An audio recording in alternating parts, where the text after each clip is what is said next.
પદ્ધર બેંકમાં 74 લાખની અનધિકૃત ટ્રાન્ઝેક્શન, 2 કર્મચારીઓ વિરુદ્ધ છેતરપિંડીનો ગુનો।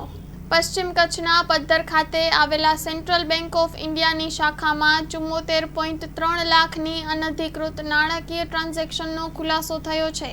બેંકના ફાઇનાન્સ ઓફિસર તથા તેના સાગરીતે મળીને કૃષિ ફાઇનાન્સ હેઠળના 21 ખાતેદારોના ₹30.94 લાખ પોતાના ખાતામાં ટ્રાન્સફર કર્યા હોવાનો આરોપ છે। રિજનલ ઓફિસર દ્વારા કરવામાં આવેલી આંતરિક તપાસમાં આ નાણાકીય ગરબડીઓ સામે આવતા પદ્ધર પોલીસ મથકે બંને શખ્સો સામે ગુનો નોંધાયો છે। ટ્રાન્ઝેક્શનમાંથી ₹41.8 લાખની રિકવરી કરવામાં આવી છે, જ્યારે બાકી રકમ અંગે તપાસ ચાલુ છે। Story report by Kiran Gori, Bhuj.